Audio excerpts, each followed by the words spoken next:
আল্লাহ পাক আজকে আপনাকে হয়তো 1 কোটি টাকা দিয়েছেন, কালকে আল্লাহ না করুক 1000 টাকার জন্য মানুষের কাছে হাত পাততে বাধ্য করতে পারেন আল্লাহ পাক। এমনও কিন্তু দিন আসতে পারে, দিন সবার সবসময় সমান থাকে না। আজকে আপনার কাছে 1 কোটি টাকা আছে, কিছু মনে হচ্ছে না, কালকে কে জানে আল্লাহ না করুক যে 1000 টাকা কারো কাছে চাইতে হচ্ছে, 1000 টাকার জন্য ঠেকে গেছেন, হতে পারে না? তো রিজিককে মানুষ তাজিম না করলে রিজিক দূরে চলে যায়। দুটো বিষয় খেয়াল রাখবেন, দুটো বিষয়। এক হচ্ছে মাঝে মাঝে মনের মধ্যে কিছু আমল করার ইচ্ছা আসে না? মনে হলো যে আচ্ছা একটু 10টা আয়াত পড়ি, মনে আসে না মাঝে মাঝে? এমন মনে হয় না? ওই সময় এই যে মনের মধ্যে যে এই ইরাদাটা জাগ্রত হওয়া, এটাকে আমরা বলি ওয়ারিদ। অন্য ভাষায় আপনি বলতে পারেন মেহমান। কি বলতে পারেন? এটা আল্লাহর পক্ষ থেকে আপনার কলবের মধ্যে মেহমান হিসেবে এসেছে। এখন আপনি যদি আমলটা করেন, সেই মেহমান বারবার আপনার কলবে আসবে।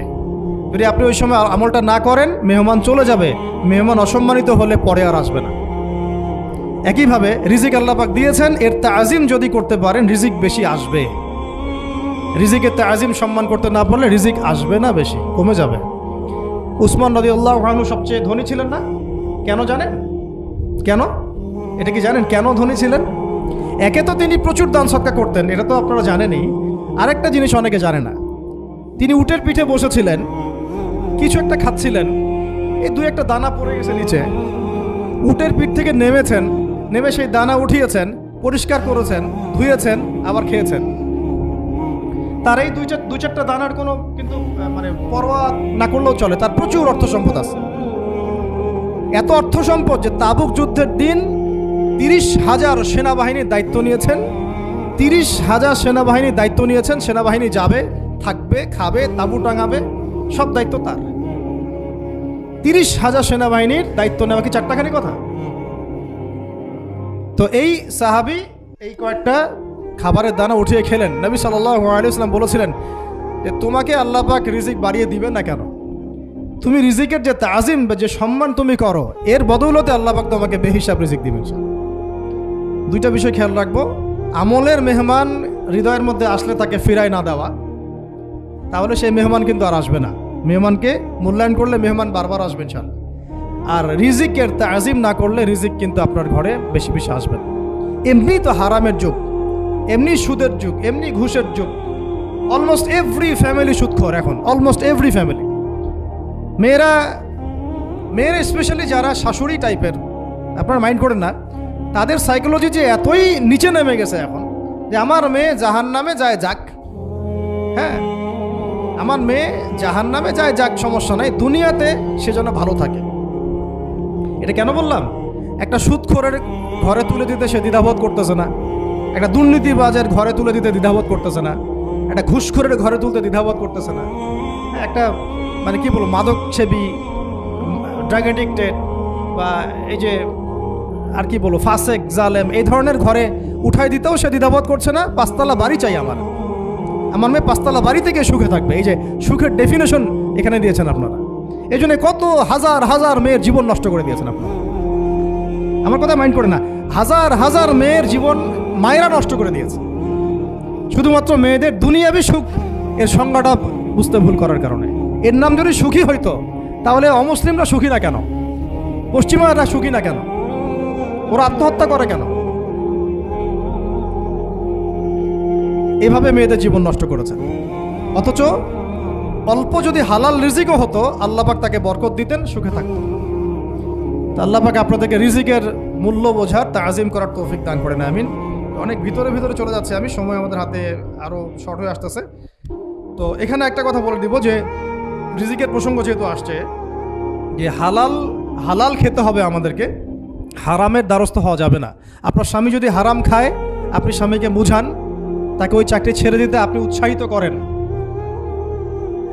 আমি আপনাদেরকে একটা অনেস্টির সাথে একটা কথা বলি, যত এই যে প্রশাসনে যত ঘুষখোর আছে, ঠিক আছে, যত দুর্নীতিবাজ আছে, যত মাদক সেবী আছে, মাদকের ব্যবসায়ী আছে, যত সুদখোর আছে, এরা সবাই কেন এই খারাপ কাজগুলো করে জানেন? তার স্ত্রীকে ভালো রাখার জন্যে, তার মাকে ভালো রাখার জন্যে, তার সন্তানদেরকে ভালো রাখার জন্য। তাহলে স্ত্রী হিসেবে, সন্তান হিসেবে, মেয়ে হিসেবে আপনি বলবেন যে আমাদের এইসব ভালোর দরকার নাই আব্বু, হে আমার প্রিয় স্বামী, আমার এসব ভালোর দরকার নাই। হে আমার ছেলে, আমার এসব ভালোর দরকার নাই, তুই হালাল পথে থাক, ওইখানে তুই আমাকে ডাল ভাত খাওয়া, আমি খুশি আছি। এইভাবে আপনারা তাদেরকে মোটিভেট করেন, দেখবেন সমাজে হারাম কমে গেছে ইনশাআল্লাহ। আর হারাম খাওয়া এই ছেলে মেয়েগুলোও কিন্তু মানুষ হবে না। হারাম খাওয়া যে ছেলে মেয়েগুলো রক্ত মাংস করে উঠছে, এরাও কিন্তু মানুষ হবে না। আল্লাহ পাক আমাদেরকে হালাল খাওয়ার তৌফিক দান করেন, এবং হালালের জন্য আপনাদের ভূমিকা অনেক বেশি। আমরা উত্তরবঙ্গ সহ দেশের বিভিন্ন জায়গায় সফর করে যেটা দেখেছি, যত সুদী এনজিও আছে না, এনজিওগুলোর মধ্যে মহিলাদের নামই বেশি, জানেন? মহিলাদের নাম বেশি সুদী এনজিওতে।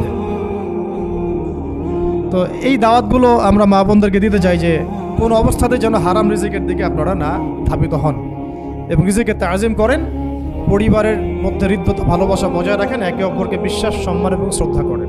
ইনশাআল্লাহ তাআলা আপনাদের পরিবারও সুখী হবে, রিজিকও সুন্দর হবে এবং রিজিকে বরকত হবে ইনশাআল্লাহ।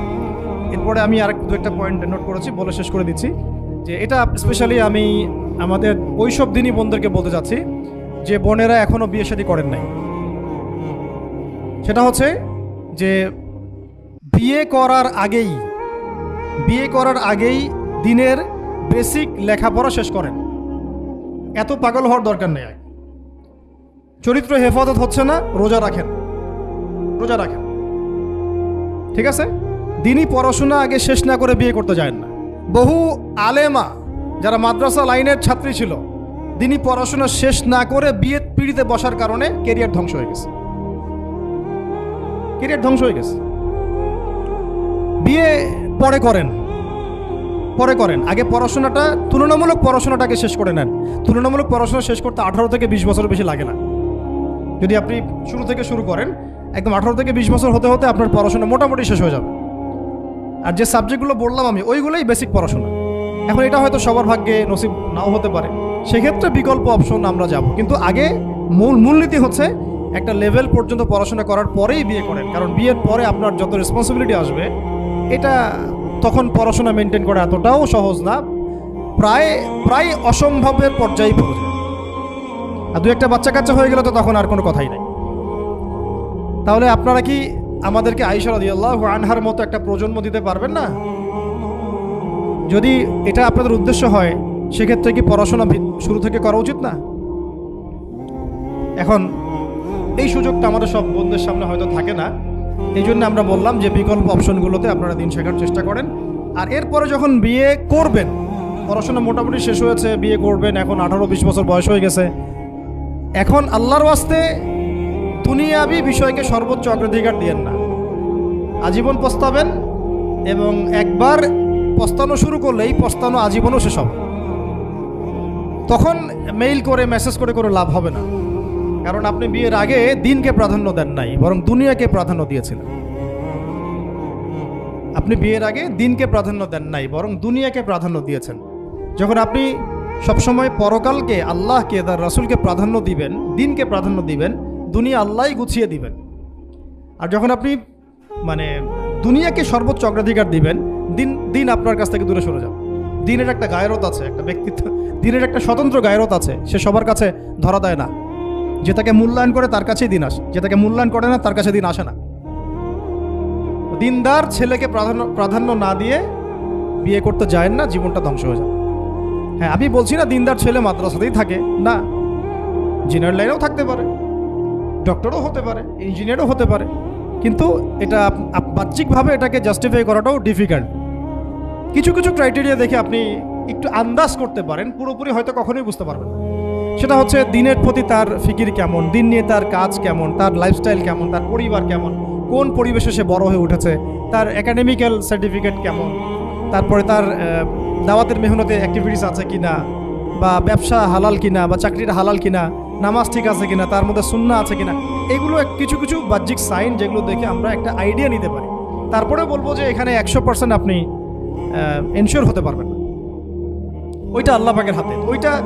ওইটাও যদি এনশিওর করতে চান, তাহলে কি করতে হবে? তাহলে নিজেকে দিনদার হতে হবে। আমি নিজে যদি ভালো দিনদার হই, তাহলে ইনশাআল্লাহ আল্লাহ পাক আমাকে দিনদার স্ত্রী দিবেন।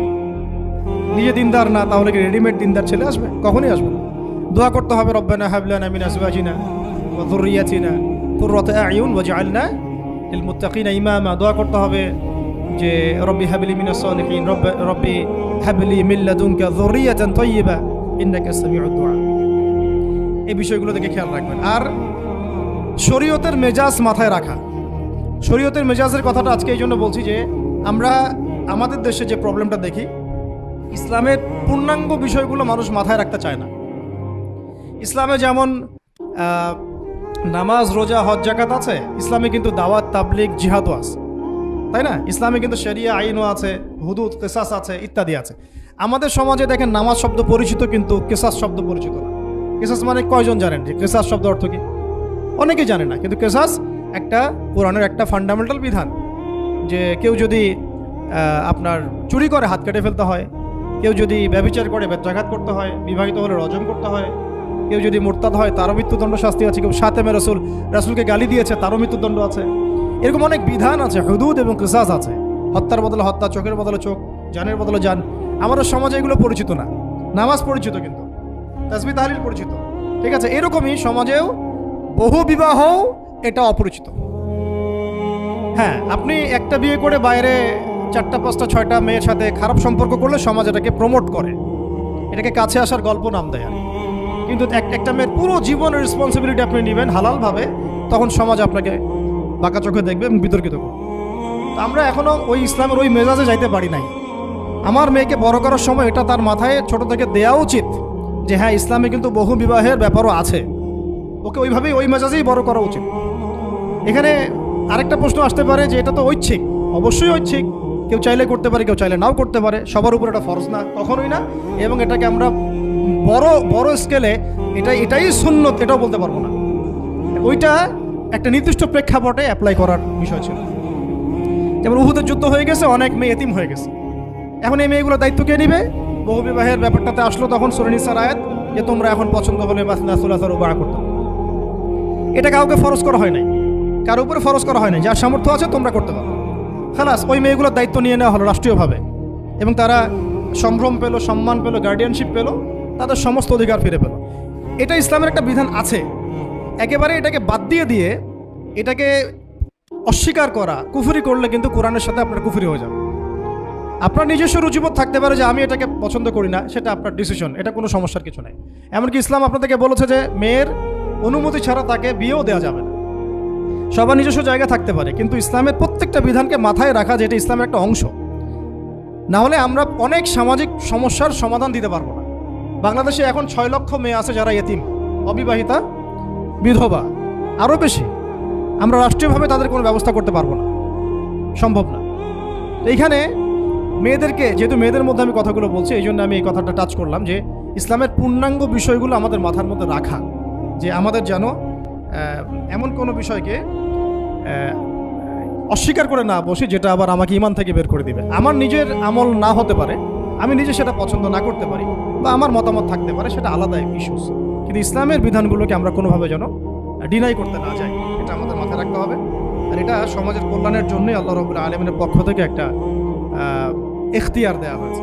আর দুটা বিষয় বলে শেষ করে দিচ্ছি, সেটা হচ্ছে ওই যে ইলমের কথা বলেছিলাম শুরুতে, এর সাথে আমি আমার ব্যক্তিগত জীবন থেকে বলছি আর 3টা জিনিস ইলমের সাথে খুব বেশি কানেক্টেড, এটা মাথায় রাখবেন। একটা হচ্ছে আদব। একটা কি?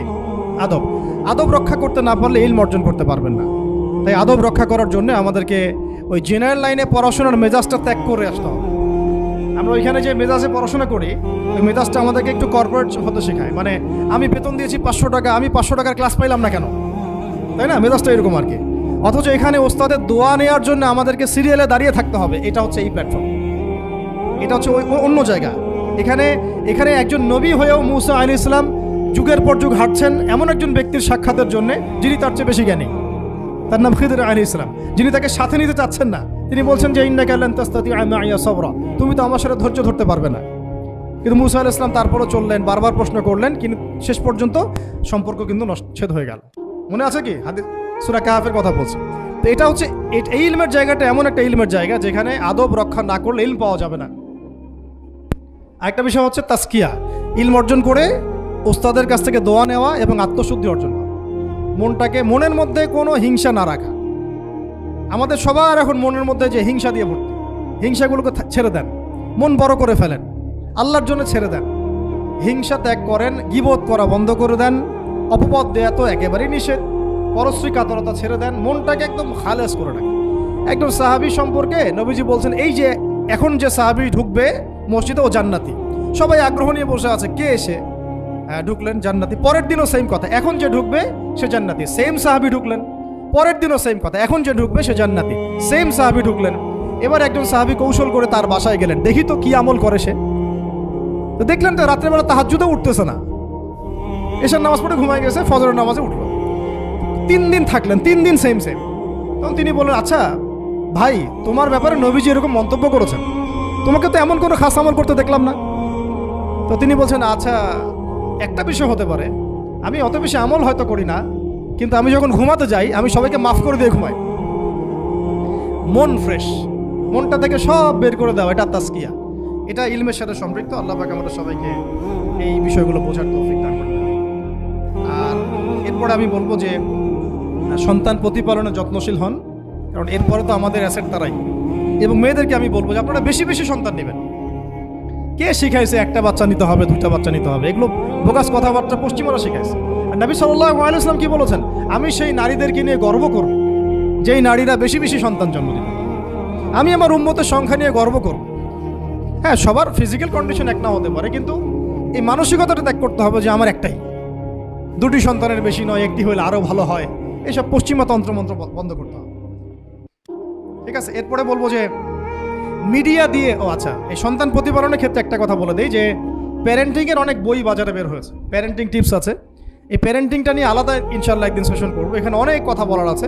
সন্তান প্রতিপালন একটা শিল্প, সন্তান প্রতিপালনটা একটা শিল্প, খুব ধৈর্যের কাজ, সবরের কাজ, লেগে থাকার কাজ। সন্তানকে সময় দেওয়া, ওর খাবারের দিকে খেয়াল রাখা, ওর মানসিকতার দিকে খেয়াল রাখা, ওর ফিজিক্যাল অ্যাক্টিভিটিস দিকে খেয়াল রাখা, ওর মানে আত্মা দূষিত হয়ে যাচ্ছে কিনা এটা খেয়াল রাখা, ওর ভালো একাডেমিক পরিবেশ নিশ্চিত করা, ভালো ওস্তাদ দেওয়া, ওর সাথে মেশা, ওকে আদর করা, অনেক কিছু আছে।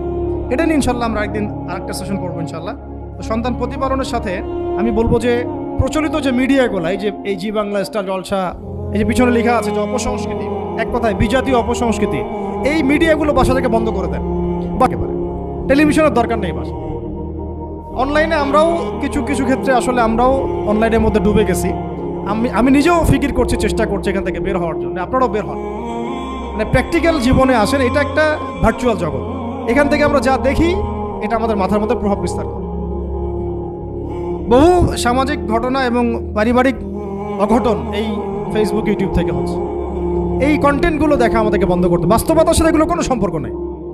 আমাদের কিতাব পড়ার অভ্যাস বেশি করে বাড়াতে হবে, ওস্তাদদের সহবতে যাওয়া, আমল করা, কান্নাকাটি করা, দোয়া করা, ইস্তেগফার করা, আল্লাহর সাথে কানেকশন।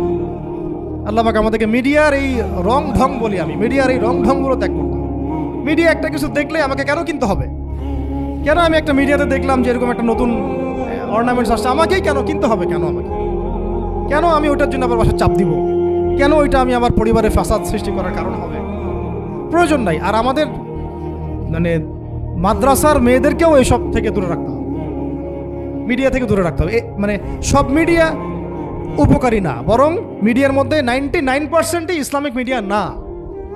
যদি এটা হতো যে সব এর মধ্যে অ্যাটলিস্ট 10% ইসলামিক মিডিয়া, তাহলে বলতাম ওগুলো অ্যাটলিস্ট দেখেন। এখানে কিন্তু সেই সুযোগটাও পাচ্ছেন না। খুব কম মিডিয়া আমাদেরকে প্রকৃত বিষয়টা শেখায় এবং সত্যের কাছাকাছি নিয়ে আসে। বেশিরভাগ মিডিয়াই প্রতারণাপূর্ণ এবং কর্পোরেট সেকশন, এগুলো থেকে আল্লাহ পাক আমাদেরকে দূরে থাকার তৌফিক দান করেন এবং এই কালচারগুলো ছেড়ে দেন। হিন্দুদের কালচারের সাথে আমাদের কী সম্পর্ক? আমরা মুসলিম, আমরা মুহাম্মদ সাল্লাল্লাহু আলাইহি ওয়াসাল্লামের উম্মত। আমাদের সাথে মুশরিকদের কী সম্পর্ক? আমাদের সাথে ইহুদিদের কী সম্পর্ক? আমাদের সাথে খ্রিস্টানদের কী সম্পর্ক থাকে? আমরা কেন ওদের সংস্কৃতি গ্রহণ করব? কিসের জন্মদিন, কিসের মৃত্যু দিবস, হ্যাঁ, কিসের এসব গায়ে হলুদ, কিসের এসব বৌভাত, এগুলো কি? এগুলোর সাথে আমাদের কি সম্পর্ক? আমাদের সাথে সম্পর্ক হচ্ছে হিজাবের, সালাতের, তাসবির, সিজদার, জায়নামাজের, আতরের, খুশবুর, মিসওয়াকের। আমাদের সাথে এগুলো সম্পর্ক। আমাদের সাথে সম্পর্ক হিজাবের। আমাদের সাথে সম্পর্ক ইসলামিক ক্যালিগ্রাফির, ইসলামিক। আমাদের সাথে সম্পর্ক কোরআনের, হাদিসের, সিরাতের, লেখাপড়ার, ইলমি পরিবেশের, তাসাউফের। এগুলো আমাদের কালচার। তো কালচার খুব ইম্পর্টেন্ট। কালচার থেকে দূরে সরে গেলে আমাদের আকীদা নষ্ট হয়ে যায়। আল্লাহ পাক আমাদেরকে আমাদের কালচার ধরে রাখার তৌফিক দান করেন। আর দুটো কথা হচ্ছে, হিজাবে কঠিন হন, হিজাব একটু কঠোর হয়ে যান। এটা নিয়ে হয়তো আলোচনা শুনেছেন আপনারা, আমি জানি না পয়েন্টে এসেছিল কিনা। হিজাবে আরও অনেক কঠিন হতে হবে আমাদেরকে, আস্তে আস্তে আরও। একবারে তো হয়তো আপনারা সব কিছু শক্ত করে ধরতে পারবেন না, অ্যাটলিস্ট আপনার ধারাবাহিকতা বজায় রাখুন। হিজাবে অনেক কঠিন হওয়ার চেষ্টা করি। আমাদের অনেক দিনই বোনকে আমরা একটু ক্যাজুয়াল দেখি।